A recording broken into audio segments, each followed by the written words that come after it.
So let's get started. It is my pleasure to introduce all of you to our guest today, Joel Beasley. He's the founder of ModernCTO, one of the best tech-centric podcasts out there, and also the founder of a company called LeaderBits. So welcome, Joel. We're thrilled to have you. Oh, thank you so much for having me. And it's so cool. Like, I remember we chatted not too long ago on your podcast, and you've had some absolutely fascinating guests across the spectrum, people of the stature of the CTOs of Microsoft and even Sir Tim-Berners Lee, and once in a while some minor attendees like the CTO of Yieldstreet. And I'll tell you, like, it was such a blast chatting with you about just kind of like, the journey that we took here at Yieldstreet on the tech side and building the company. But I want to kind of just given the fascinating array of people that you talk to on a regular basis, multiple times a week, I just thought we would spend today's time just chatting about some of the more interesting and fascinating people you've talked to and the technological advances that they've shared with you, and kind of like see if there are some interesting connections or intersections to be drawn from those tech spaces or areas into fintech, which is an area that's obviously very close to our heart here at Yieldstreet and for you as well, given your background. So I thought we'd just kind of chat about some of the cool people you've talked about and cool technologies you've discovered. How's that sound? That sounds awesome. Do you want me to give you like the background of how we even started the podcast? That would be great. So that would be fascinating for everyone here to hear about your journey to where you are today. Yes, so I got into technology super young because my dad was in the Air Force and he learned all his technology skills there. So big fan of the public service. And Awesome. when I was around 8, he would take me to different jobs that he had after he got out of the Air Force. So he would go, put computer systems in hotels or do all these different things, all these nights and weekend stuff. And I had a bunch of siblings, so my mom wanted to have one less to take care of after school. So she would send me off with my dad to do some work. That resulted me, being in a lot of different offices, empty office buildings, and my dad would give me these small little tech projects to keep me busy so he could get his work done. Now, as a parent, I completely understand that. But going forward, so that was really young. That was around age 8 to 10. At age 12, I got hit by a car and I was in a What? wheelchair for a year. Yeah. Yeah, I don't get to when you come on my podcast, I like make it all about you. So I don't try to share too much of the Okay, story. now we're going to spend some time on this because this Yeah. obviously not the gory, but like I'd love to hear more about that. Yeah, man.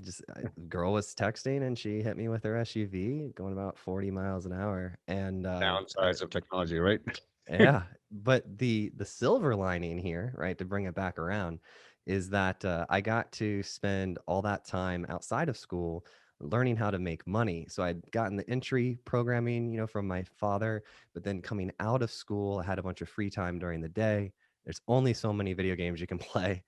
So I found that I could freelance online and people didn't care that I was a 12-year-old kid sitting at home, with a broken leg. And so I started making some good money, got a PayPal account because I wasn't old enough to have a bank account. So started generating revenue and then did that mostly through high school. And then at 18, I built some real estate software. Wow. And my mom was a real estate agent. So I'd hang out there at her real estate office and started solving problems for people. They were complaining and they were like, we need this or that. And I was like, yeah, I could probably write some code for that. That turned into a suite of tools, which eventually got turned into a company and sold off, grew it to about 30 developers. Met some people during that process, some attorneys and some business people to help me complete that exit. And what I did was I just built software for those few handful of relationships I had made during that exit. Hmm. And I did that for about 10 years. And then I was having my first kid. And I said, do I want to do this for another 20 years? Do I want to just keep building apps over and over and over and building teams and then saying goodbye? Like I never stuck with anything. I just sold it off. And I was looking around in the marketplace about what I wanted to do, having these kids coming on the way, and I said, well, everyone out there seems to be doing really well because they have a lot of relationships, right? I was like, I've seen some of these Yep. people. I've looked at their code on GitHub. I'm better at engineering than them, but they're doing better than me financially, and they're doing all of these business motions that I don't know what's going on. So I need more relationships, and so I was on Facebook and I saw this guy named Gary Vaynerchuk. and he was talking about building relationships and podcast being one of those ways. So I started a podcast, and I was doing 3 episodes a day, and I lost my voice. I'd talk to anyone who was willing to talk with me. Just started with some That's not a friends. problem. Yeah. And then I remember being on a walk with my wife, and she said, hey, like, you have to be able to talk to me when you get home from work. Like, we have to have a relationship. And she's like, I'm here with the kid all day. It's a 1-year-old kid. I can't talk to it. I need another human to talk to. So we cut it back from 3 a day to, about 2 a day. And so the podcast grew several months after that. I think we got a call. It was either, I can't remember, it was either a CTO of Microsoft or the CTO of T-Mobile, like, had listened to the podcast and they wanted to come on. And I was like, what? Whoa. Yeah, I was like blown away. I was You so nervous? excited. Yeah, dude. Yes, very nervous, very nervous. And so we did a couple of those, but then Verizon heard T-Mobile came on, and then, like, we booked up, like, within that one event, I'd say within 90 days, we booked up 6 months in advance, right? And so it just kind of exploded. The listeners went through the roof. It's been 4 years now since then, and it's the #1 leadership technology podcast in the world. And I'd say one of the coolest interviews we had recently was Tim Berners-Lee, creator of the World Wide Web. Okay, so I'm going to jump right into that, because that is just like, we're literally talking about one of the few giants on whose shoulders we all stand today. Literally anything we do in this modern connected world we wouldn't be able to do if we hadn't done what he did back in 1989. So just tell me about that talk. I'm just so fascinated. Like, what was it like to talk to this legend? Well, I haven't been nervous in a while because we have, like, a lot of great people on, but I was definitely nervous to talk to him. He's brilliant, though, right? And I find that these great people, they're so kind and they're so experienced, and they get to talk to so many people. So they just make you feel comfortable and sort of lead the way. So conversationally, he was fantastic. He was there. Everyone has, a reason why they do press, right? And his reason was they're making this, some people call it like a second internet. Mm-hmm. After learning about it more, it looks like a different layer on the internet, but it's the concept of building this solid world. So they're building this platform, or they have it, it exists. It's called Solid. Yep. And your data exists within this pod. And I actually thought it was good for this conversation because the way he's explained it to me, and the way I've been trying to explain it to other people, like my hairdresser or my friends that aren't in tech, is with a banking analogy. So right now, like, if you have everyone has a banking application, right? And your data exists on their servers, right? It's at that bank's servers, and you don't have a copy of that data in its raw form. You only have whatever they'll let you export, and you have to log into it constantly. Yep.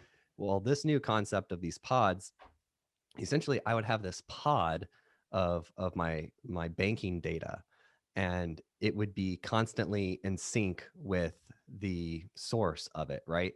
Mm-hmm. And I would be able to do whatever I want with this data. So I, like, traditionally, if I wanted a third party application, it would have to be improved by, let's say, some bank name, right? Some bank. I don't want Yep. to say which, like, a specific bank, but let's Sure. call it like a bank.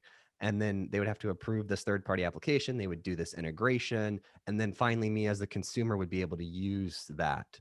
But now it would be in this pod, right? Mhm. And then I can do whatever I want. I can bring a third party app into that pod. I can control read write access to it. If I were to ever leave that financial institution, I could take that pod and cut it off so that they can so that the financial institution can no longer read or write to it. And I just have a snapshot of that data.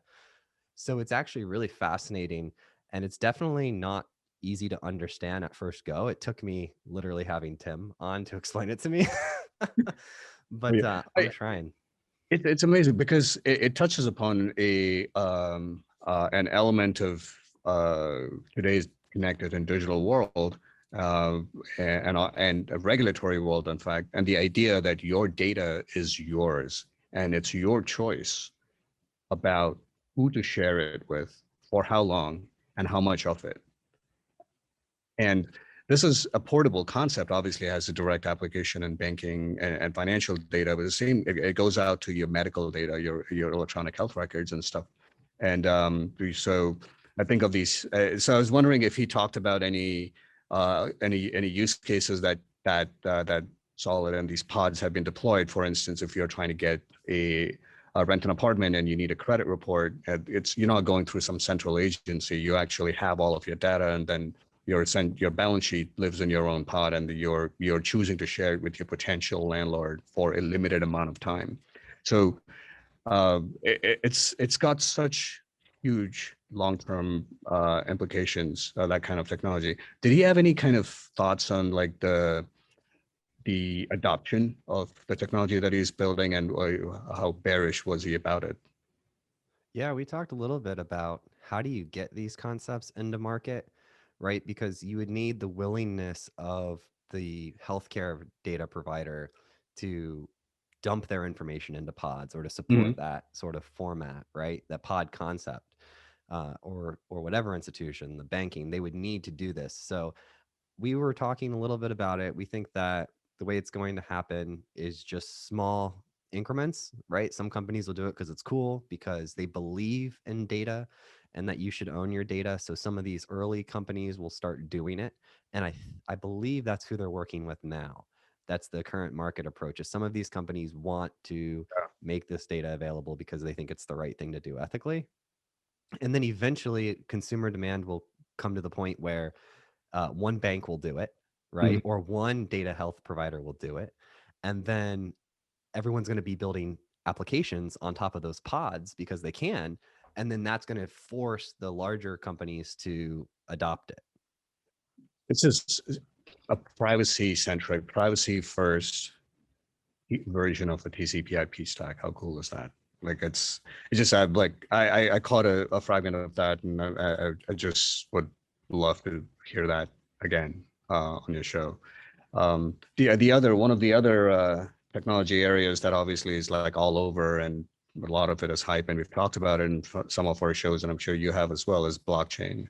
I know you recently talked to one of the co-founders of Stellar. Any interesting insights there that you'd like to share? Yeah. So I've gotten to talk to a couple of these blockchain Any others? creators. Yeah.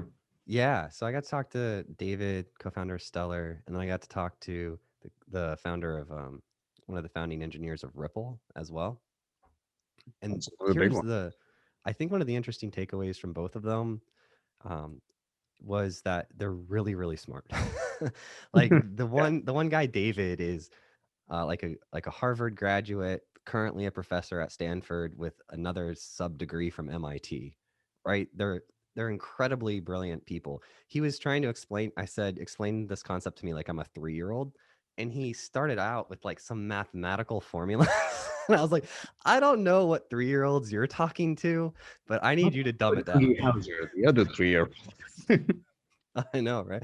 Like, but so they're really smart, is what I've noticed, and it's not just those two. I've talked to a number of other crypto people as well. These sort of creators of these cryptocurrencies, and they seem to have a real strong sense of like what is right. So it made me, I guess, the takeaway from talking to all of them was that I feel pretty comfortable that these are the type of people that are making these systems, because Hmm. these are the type of people that just obsess over them being accurate and correct. And that's, if you're building a team, you build teams all day, right? If you're building a team, you want that personality when you're building like a medical device or a financial device. You want really, really, really bright people who care a lot about it being right.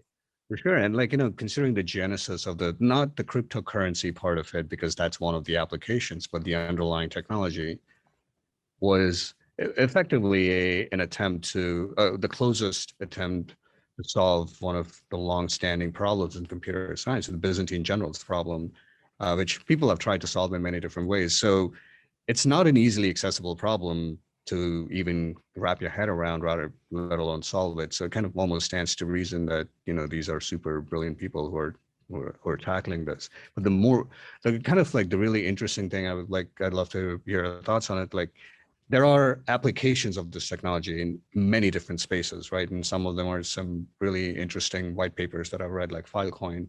But what do you like? So Ripple obviously is one of the key players in like the fintech space itself. What are some of the things that you've thought about maybe in that this just raw piece of technology can be brought to bear on some actual existing problems that we're trying to solve in fintech? What do you just off the top of your head, what do you think you would deploy this for? Um, I don't know really. Maybe like the blockchain technology in general seems to be really useful for like remittances. So Hmm. from, I had a financial software company and we primarily did portfolio allocation and then tax strategies for Right. uh, withdrawing money over the course of your retirement. So that's sort of my example over there. But from what I've got, so I'm not an expert in international multi-government remittance concepts, but I have talked to a few people about it, and I think that it's a little scary because it's like they remove the need for the way it was explained to me is when you want to send money from like one country to another country, it does Mhm. this like several of these hops through these different technologies, and every time it's hopping through these different technologies, they're taking fees and exchange rates are changing and things Yeah. like that. But with these new cryptocurrencies, it's like a single hop, and it's everything's more predictable and the money flows faster. Yeah, it's really interesting you say that because that's kind of like our point of view here at Yieldstreet as well. Is the one of the biggest roles this can play is in that level of disintermediation for a lot of these like complex transactions, especially in the asset management world, because exactly like you said, there's so many parties and third parties and counterparties. They're all like picking, like nibbling at that pie in terms of fees, and we can just eliminate a whole bunch of them, if not all of them, which is really kind of cool. Yeah, Um, like that's why I like what you guys are doing, democratizing investments, man. When I heard what you guys were doing and that you were coming on the podcast, I was so pumped up because I had heard about you before. mhm. So a lot of the guests I have, like I'm learning about them as they come on, but I'd heard about Yieldstreet before, and I loved what you guys were doing. And it actually, the thing that even made me a bigger fan of you was you had gone farther on your mission than when I initially found out about you. I think the initial minimum investment was like much higher when I first found out about you.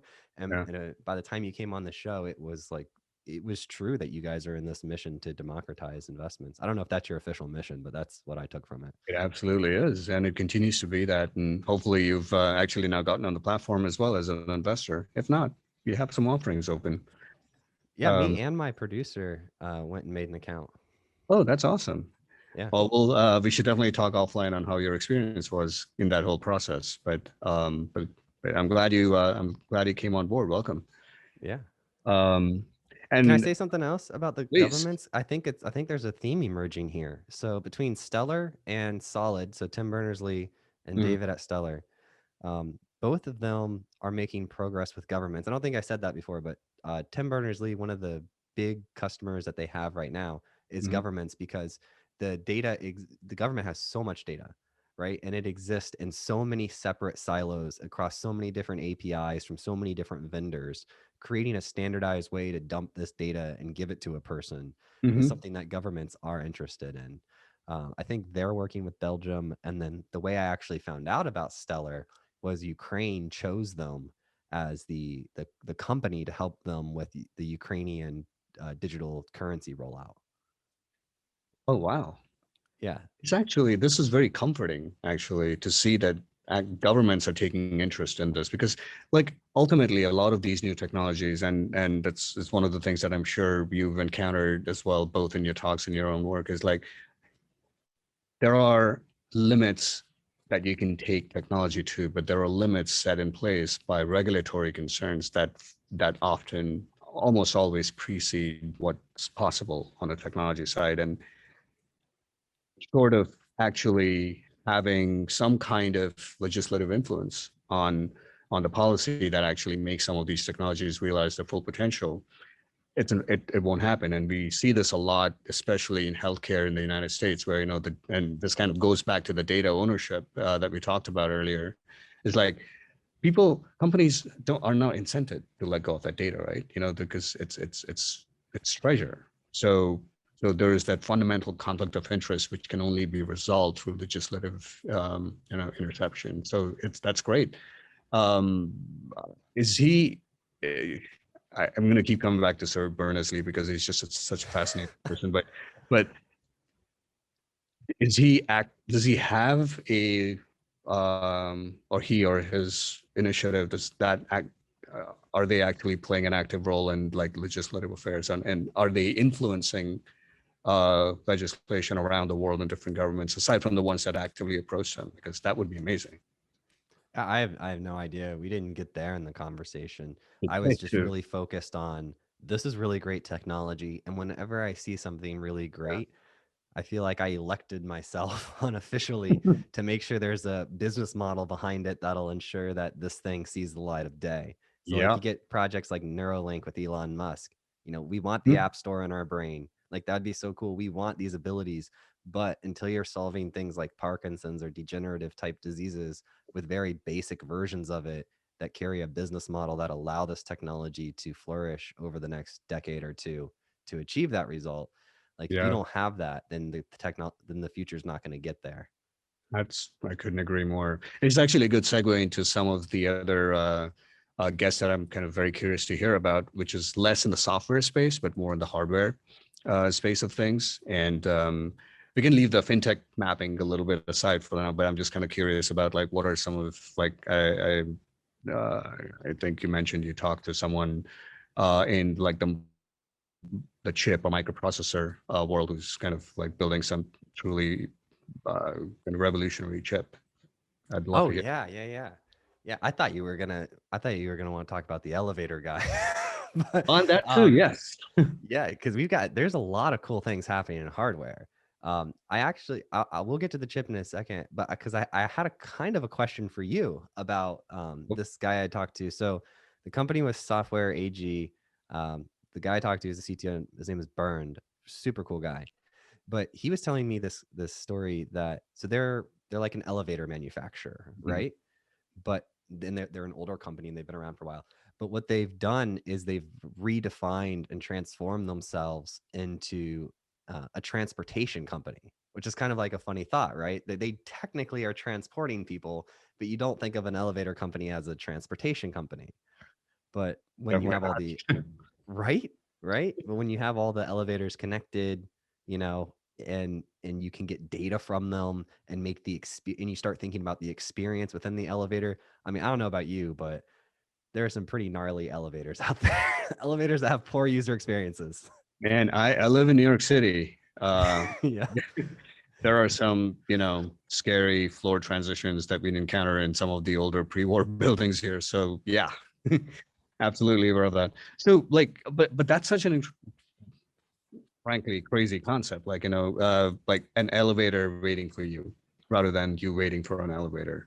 Yeah. So, I mean, I, IoT as a concept is new and fascinating, but there is this scary side to it, right? Because here's the thing: when you come up with network, any kind of network technology, hardware, software, the ever-present danger of being hacked is going to be like multiple. Is the reason Battlestar Galactica survived the Cylon attack. They were completely air gapped, right?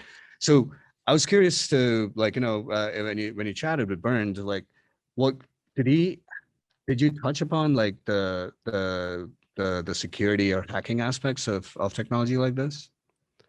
Not really. I mean, I hope my elevator doesn't get hacked, unless if it's like for me to find love or something, right?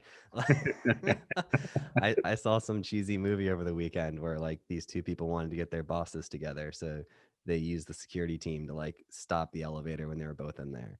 Yeah, Yeah, that's backfired and made for yeah, yeah, yeah. But what it got me thinking about was Yieldstreet, because not to like keep bringing it back to you, but I Please. think it's fascinating, and I was curious, you know, everybody always sees you as something as what you've done over the past couple years because that's who you are to them. And like people look at me personally or you personally and they look at your growth, and the person that they're seeing today is based off of the decisions you made years ago, so they don't even know what's going on. Like what I'm working on today is like what you will see in 3 years, right?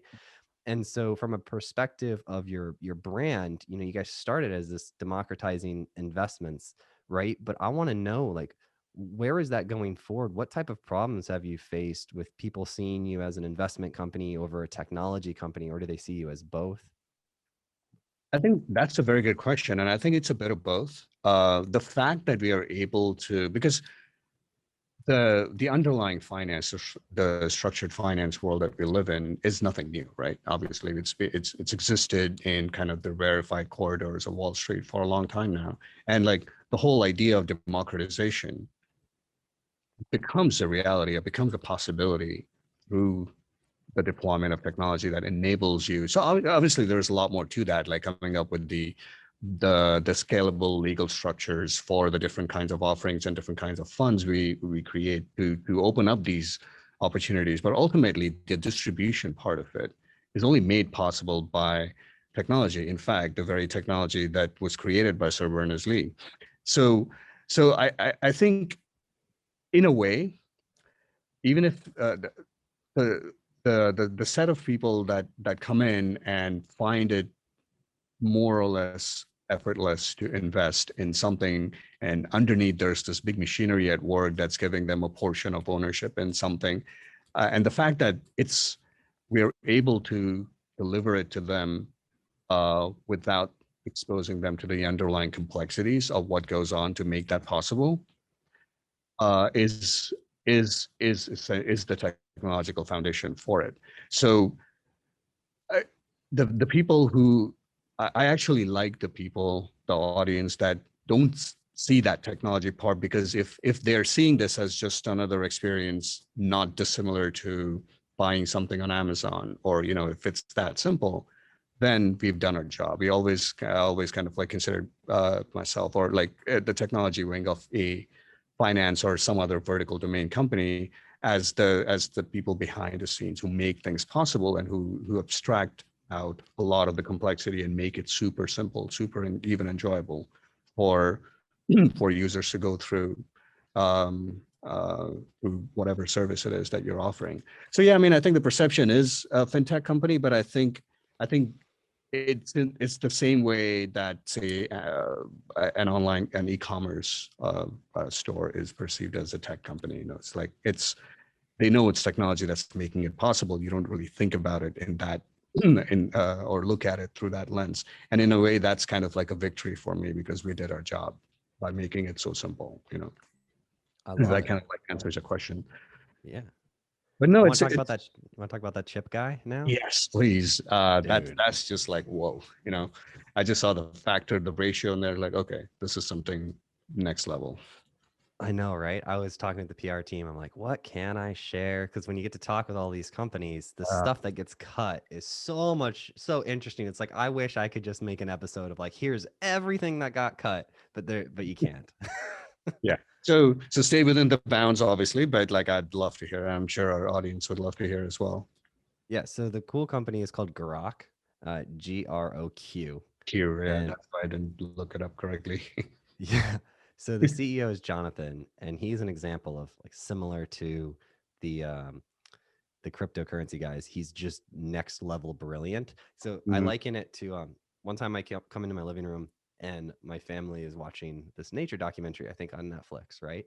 And they've got these like big gorilla. It's like a gorilla family, right? And they're in the forest, and the parent gorillas are teaching the young gorillas how to eat, like how to get their food, and they have to pick up a like a rock or something, and then place a nut on the rock and like break it and open it to get their food out of the nut. They're teaching them how to eat and get their food.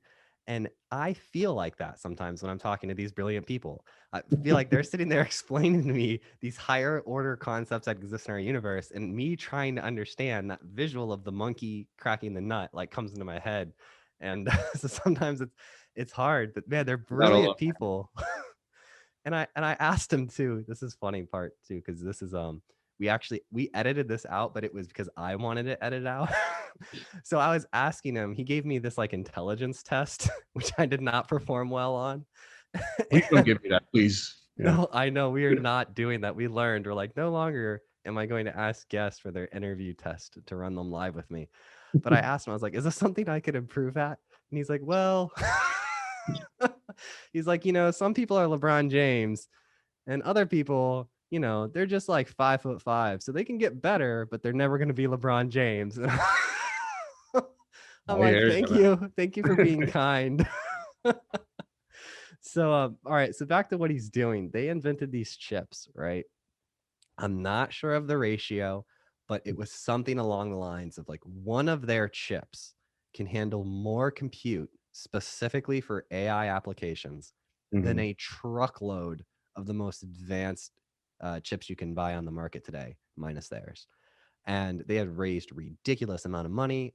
I think he had previously sold his company to, you know, one of the big top 5 companies. It was like a Facebook or something, Mhm. or he was someone at Google. It was one of the big companies. He had done a cool project and had his business acquired before he did this. And uh, he was a super brilliant guy, but it was so interesting how open he was to like all the different ideas, like because they're making these advanced processing chips. I was like, hey, because they're chips, like when you send them in the bag, those like cellophane type bags, they should be like branded like chips. He's like, yeah, we could do a partnership with Doritos and like, yeah, Cool Ranch processors. So he was a really cool guy. Like I said, these smart people are super kind to us underlings, but um yeah, man, it was just blowing my mind that one chip, it could be more powerful than the best commercial processor, than a truckload of the best commercial processors you could buy today. You can't even, you know how some things are just impossible to kind of comprehend in your head, like the net worth of Jeff Bezos or the cosmic distances that we're talking about. This is one of those things. But I was thinking about it when we were talking about that a little while ago. One of the um, kind of very justified criticisms of crypto and especially mining is the amount of compute and the amount of energy that is consumed by the mining process itself. And I was just thinking, like, okay, well, what is the range of things? Like recently, of course, you must have read like Tesla shedding its Bitcoin holdings or stopping use of Bitcoin because of that. So obviously, one solution is energy efficient or alternative sources of energy to do the mining. But this is, I'm just literally thinking aloud here, but something like this could actually solve that problem from a different angle as well. Like, you're basically using this massive compute to do more efficient mining and thereby hopefully reducing the energy or carbon footprint of the mining process itself. Exactly. So efficiency's there. I also saw a cool report come out a few days after Musk, you know, tanked the coin. But it was, or that can Yep. basically he just brought a concern into light, and everybody Yeah. realized it wasn't him. It's not because Musk said it. It's because he drew the line between energy efficiency and Bitcoin, and that line hadn't been drawn really heavily before. That's your next guest, man. That's who you need to get on your show. You're gonna get. We could do it. We were working on it, and then COVID happened. And so, you know, now that he's in Texas, it would probably be a lot easier. It was really hard. We were looking at schedules, and man, Yeah. the guy flies a jet to work, and he lives in California at the time, and I'm in Florida. But we can figure it out. Hey, you could use one of the tunnels that he's building. The hyper There you go. like although that one's in California, I think. But that's I so cool. wanted it to be in person. That's why. Like, I didn't want to do a remote one. Yeah, Like, yeah. if I'm gonna do a one with Elon Musk, I want to be in person. Well, you might just kind of like plant something that neural link chip in your head without you even realizing it. I'm hoping that I'm going to go back to Jonathan at Grok and be like, "What up? I'm LeBron." That is so cool. What else, man? Like, what about security? And we have a little bit more time, so just kind of to intercede for our audience. Like, feel free to drop your questions in the little Q&A bar at the bottom of your Zoom window. We're happy to answer any questions. We'll leave some time at the end as well. But we kind of touched upon. We'll see how far. Like, there's so many fascinating guests, so we probably won't get to all of them. That's just material for you for our next show. But two areas, pick whichever one you feel would be more interesting to chat about: machine learning and AI, or security. Both of which are have very interesting applications in our world in fintech as well. So, any guests that spring to mind that you Yeah, want? yeah. Hey, real quick, how much time do we have today? Let's see. I think we have maybe about 5 to 10 minutes. About 10 minutes that we can spend Okay. chat. So we got time. We can Yeah. So cover both. okay. Yeah. So security wise, some cool people I've talked to. I've got to talk to the guy who was in the Pentagon running cybersecurity on 9/11. His name was Tony. He's at TiVo Networks. Uh, and it was really, really fascinating, sort of what he could share about what the experience was like. Uh, going through that. But what they do and they focus on now, and what I'm seeing a lot of these security companies Mhm. do is they focus on like privilege escalation. Like, so when attackers get in, what do they Yeah. look like? And then watch how they're escalating across the network.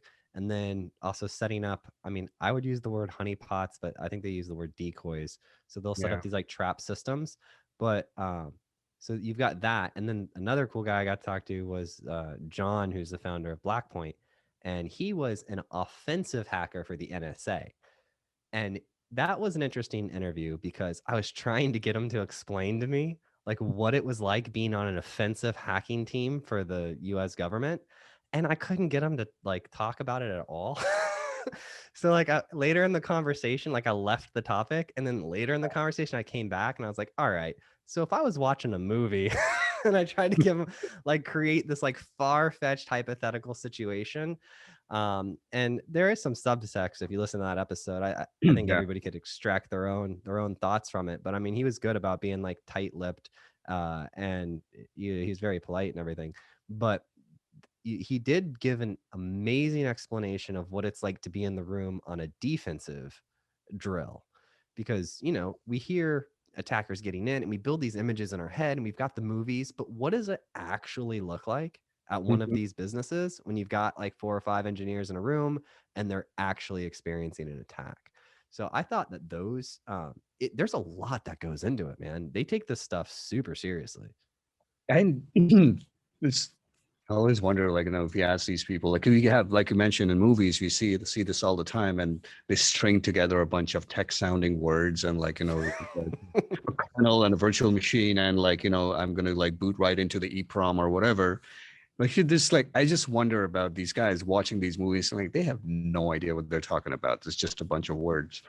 But once in a while, you come across like a show like Mr. Robot, and they actually nail it. It's all real. They're not making shit up. It's just kind of cool. That's one of my dream jobs, like when I'm retired, which probably won't happen. But when I'm older, when I'm in like my 60s, I will Yeah, volunteer for like people that are making movies and stuff to help them make it more accurate, like Neil deGrasse Tyson does with science movies. Yeah.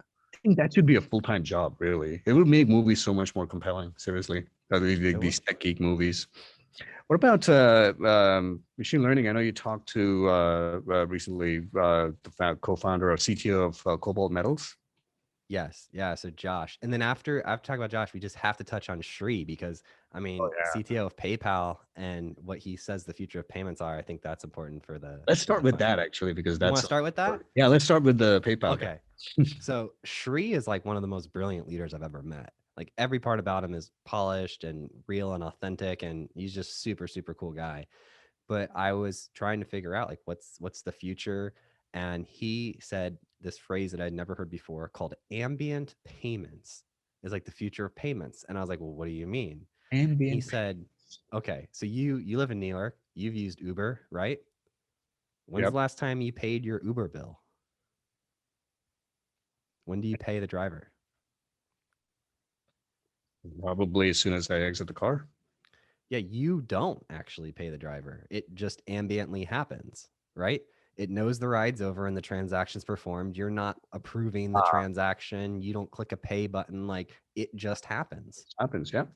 Yeah. So he says the future, more things will become like ambient payments. And I can see that too, right? Because like I'm at the grocery store and right now, actually, it's funny because like I host the Modern CTO podcast. People expect me to be like up on technology. But about 3 weeks ago, I left my wallet at home and I needed to grab lunch from the grocery store. And so I had to go in. I asked the grocery store, I'm like, hey, do you guys use this Apple Pay? Because I'd set it up, Yeah. but I'd never used it before. And they're like, yeah. And so now I like never take my wallet out of my pocket anymore at the grocery store. I just use the Apple Pay. It's fantastic. Yeah. But that's like one step away from ambient, right? Because in the future, it'll know all the items that I have in my cart, and then it'll know who I am, and then it'll just charge me as I walk out. So that's kind of like the concept behind Amazon Go, isn't it? Like, Yeah. they're fully um no Ambient. they have no staff. Yeah, it's fully ambient. Yeah, and it's literally ambient. It's like a million cameras in there, which is, so I was like thinking like, huh, I mean, that is completely universally applicable because the technology exists. It's just, it's one of those things where, even like, I can see some very interesting use cases for that in our world in Yieldstreet with things like, auto invest, where, it just happens. You don't have to worry about it. Yeah, That's here's so my cool. profile. Here's my risk tolerance. Like here's what I'm into. Now just go invest for me.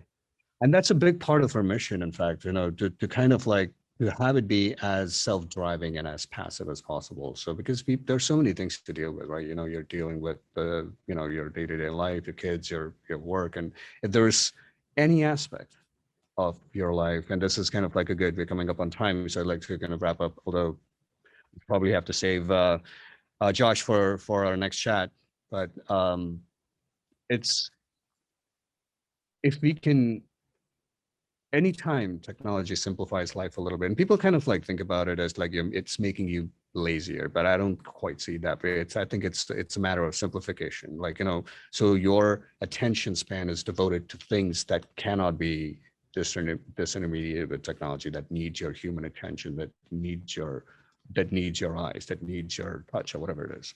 Everything else, and this is kind of like folds right into the ambient payment idea, but it's like it just happens. You don't have to worry about it. I think that's kind of like we if think about future of fintech, but it's really the future of tech in many ways, where just things happen automatically based on what someone or something knows about you. I want an ambient HR department. There you go. That will be actually wow. Let's brainstorm that idea next time and see what that would look like. We are just about coming up on time. Any, we see if there are any questions. I don't think any have come in. So, Joel, any wrap up thoughts you want to share? Yeah, if you want to check out these conversations, the podcast is ModernCTO, ModernCTO. You find it in any place that you listen to your podcast, Apple, Spotify, wherever you listen to podcasts. And he does 2 of them every day, so there's a lot to choose from. So do check it out. I do. All right. And again, thank you so much, Joel, for being on the show. This was a blast. And be forewarned, we're going to have you back here again because there's a lot of stuff we haven't talked about yet that I want to get back to. And by then, you probably will have talked to Elon Musk, so there'll be a lot more to talk about as well. Thanks again, everyone. Seriously, this was so much fun.